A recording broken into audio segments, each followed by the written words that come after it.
గురువు అంటే కరగని జ్ఞానం, గురువు అంటే గ్రంథాల సారం. మరి సుదూర ప్రాంతాల నుండి మన ఆహ్వానాన్ని మన్నించి చాలా దూరం ప్రయాణించి తన ఒకరోజు సమయాన్ని పూర్తి కేటాయించడానికి చేసిన మన గురువర్యులు సుధాకర్ సార్ గారిని సభను ఉద్దేశించి మాట్లాడవలసిందిగా వారిని ఆహ్వానిస్తున్నాం.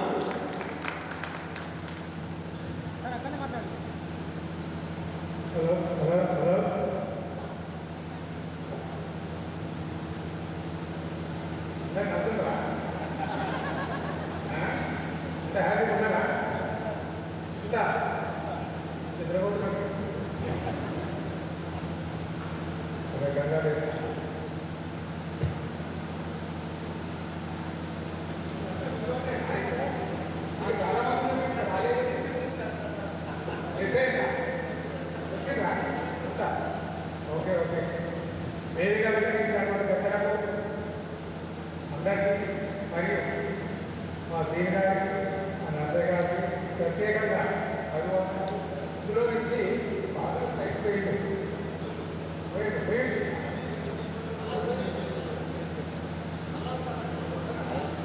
బాగా అందరికీ ఏంటైనా ప్రత్యేక ఉండగానే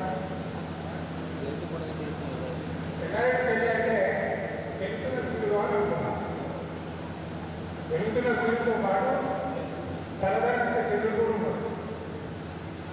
అది నాకు కన్సెషన్. ఎందుకంటే వాస్తవంగా నేను ఫస్ట్ అపాయింట్మెంట్ జెడ్పీహెచ్ఎస్ కౌలా సైన్స్లో కౌలాస్లో నిజామాబాద్ ఫస్ట్ అపాయింట్మెంట్. నా అపాయింట్మెంట్ నా వయసు 26 సంవత్సరాలు. అప్పటికి నాకు పిహెచ్డీ అయిపోయింది, ఎంఏ చేసుకుంది. ఇక్కడికి వచ్చినట్టు ఎంఏ చేసి పోషేసాన్ని ఇద్దరు కలిసి ఆయన సిక్స్త్ సబ్జెక్ట్ ఇంగ్లీష్ చేసి నేను ఎంఏ పబ్లిక్ అడ్మినిస్ట్రేషన్ చేసి. సరే, వాస్తవంగా నాకు ఇక్కడ ఎలాంటి లోటుపాటు లేదు. నాకు అన్ని అవకాశాలు ఉన్నాయి. పిల్లల సహకారం ఉంది, ఏదైతే సహకారం ఉంది. అప్పుడే అక్షర చదువు నిలబడుతుంది. ఆ క్రమంలో నేను నోటలేదు. ఎందుకంటే వాలంటీర్ పెట్టి చదివేలో ఏ పిల్లలు పెట్టేసి ఇల్లు తిరిగి ప్రతి ఒక్క బుక్కు, ఒక ల్యాండరు, ఒక పలక, కొన్ని బలపాలు తీసుకుంటూ వాళ్ళకి చదువు రావాలి. చదువు రాని వాళ్ళంటూ ఉండకూడదు అనేది ఒక చదివేలో ఒక దృక్పథం అనేది. అంటే మన రాష్ట్రంలో మొత్తం తిరిగి ఒక్కొక్క జిల్లాలో ఒక పేరు పెట్టడం జరిగింది. ఆ విధంగా ఇక్కడ నేను ప్రతి ఇల్లు తిరిగేది. రాజకోటం 7 గంటలు స్టార్ట్ అయితే 8 దాకా తిరిగేది. ఆ విధంగా నేను మొత్తం అందరికీ పరిచయం. వాళ్ళు కూడా నాకు పరిచయం అయ్యి ఇప్పుడు నాదే నేను నా ఊరిని మర్చిపోయినా ఈ కూడా నా ఊరు అనుకున్నా. ఇక్కడనే స్థిరపడాలనుకున్నా. అదే ఆ కోవలోనే నేను ఇక్కడ స్థిరపడినా. ఎక్కడ పోలేదు. ఆ 3.5 సంవత్సరాలు కానీ ఇక్కడనే మీరు చూపించిన ఇంట్లోనే ఉన్నా. వాస్తవంగా ఆప్తమిత్రుడు శ్రీనివాస్ గారు, ఎస్ఐ గారు, ఇంకా భూమయ్య వాళ్ళతో పాటు మనకు మన దగ్గర చాలా స్ట్రెంత్ బాగుంది. స్టాఫ్ లేదు. పోషేశారు. సిద్ధంగా నర్సయ్య, తర్వాత వెంకోట రాజన్న, సాయి, తర్వాత రమణయ్య సార్, వీళ్ళందరూ విద్యార్థులు తీసుకొని పాఠశాలని వచ్చాయి. విద్యార్థులు తీసుకున్నందరికీ కూడా ఇక ప్రైవేట్ సెక్షన్ తీసుకుంటూ గవర్నమెంట్ కొంచెం ఇటువంటి ఆర్ట్స్ హైస్కూల్ సెక్షన్ తీసుకుంటూ ఆ విధంగా తీసుకోలేదు. ఫస్ట్ 10th క్లాస్ బ్యాచ్ 1991లో ఫస్ట్ బ్యాచ్ అంటే ఇక్కడ ఏ అప్గ్రేడేషన్లో రాజశేఖర్ సార్ హనుమాన్ శాస్త్రి నుండి గర్భన్ సెంటర్ పడితే ఇక పోయినాం. మన రాజశేఖర్ సార్ టీఆర్ మండల అధ్యక్షుడు. అప్పుడు అక్కడ పోయి క్లాసులు మొదటిసారి 10th క్లాస్ అని ఆలోచన అక్కడ చూసుకొని వచ్చాం. అయినా కానీ పిల్లలు మంచిగా రాశారు. మండలంలో ఫస్ట్ మన స్కూల్లో వచ్చింది. అప్పుడు మండలంలో ఫస్ట్ మార్క్ మన స్కూలే. ఇద్దరు, ఒక ఆమె అంశాంపల్లి జయప్రద అమ్మాయి, రెండోది మనస్ఫూర్తి. ఆయన పేరు శ్రీనివాసన్ మాలు. అమ్మాయి మాలు తీసుకొచ్చి ఇలా తగ్గించారు. అట్లా సరే ఏదైంది, అమ్మాయి కానీ అబ్బాయి కానీ ఒక పండుగ వాతావరణం, ఒక కుటుంబం. ఇవాళ ఎక్కడ దసరా పండుగ, సంక్రాంతి పండుగ, సరే రకరకాల పండుగలు చేసుకుని ఇంటివరకు చేసుకునేది. కానీ ఈరోజు ఈ పండుగ అందరం కలిసి ఇక్కడ ఒకే వేదిక మీద ఒక పండుగల మంచి సంస్కృతి, సాంప్రదాయం, సామాజికంగా ఎలా ఉన్నది కలిసిపోతే గత స్మృతులు ఎది పాత ఎన్ని మనం నెమరు వేసుకుంటూ ఉంటుంటే అదొక ప్రేమి ఉన్నట్టుంటుంది ఈరోజు. కానీ ఈ అవకాశం కూడా ఇక్కడ రావడం ఎంతో బాగుంది. ఎందుకంటే గతంలో స్కూల్లో పెట్టడం జరిగినప్పుడు కానీ చాలా ఎండకుంటుంది, అప్పుడు చాలా స్ట్రెస్ అయిపోయింది. కానీ ఇప్పుడు ఈరోజు మాత్రం కొన్ని స్కూళ్ళలో ఇప్పటికీ అదేవిధంగా నా సర్వీస్ మొత్తం 35 సంవత్సరాలు, 35 సంవత్సరాలు ఇప్పటికీ 20 గెట్టు లేదంటే ఎక్కడ పోయినా ఇదే పరిస్థితి లేదు. కానీ ఇక్కడ అక్కడ కొన్ని స్కూళ్ళలో కేవలం స్టూడెంట్స్ వరకే వచ్చారు.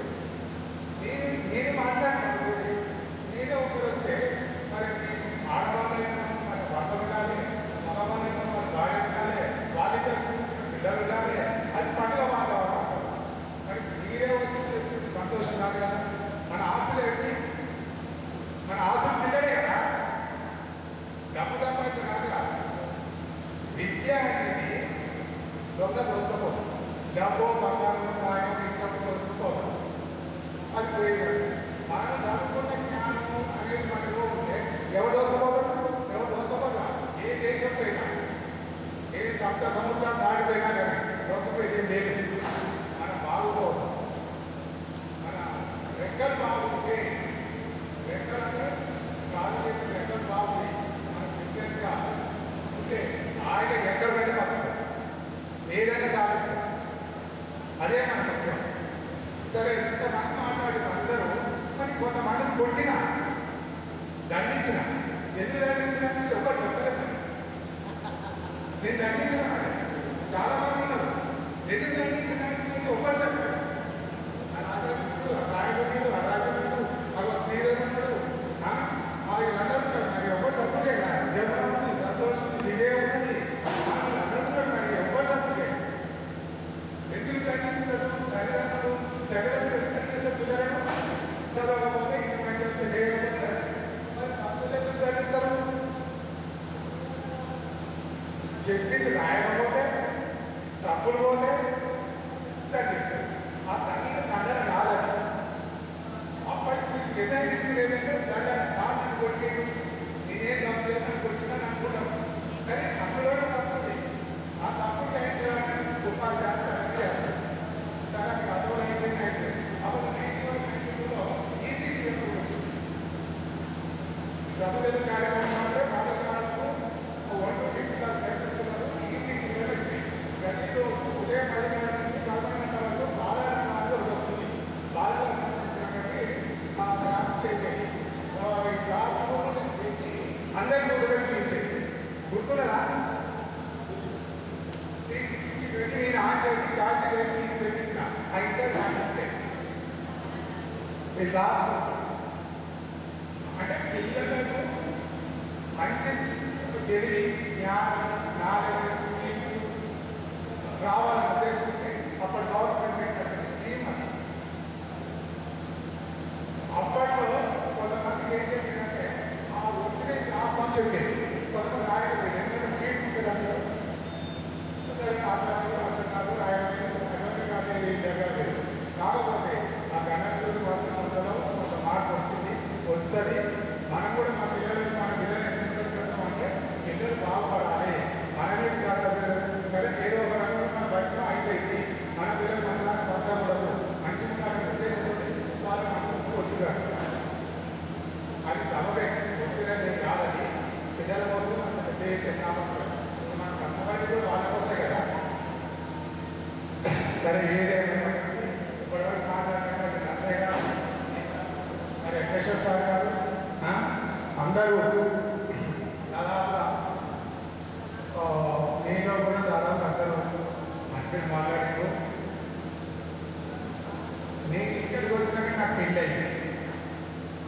ఇలాంటి వచ్చినట్టు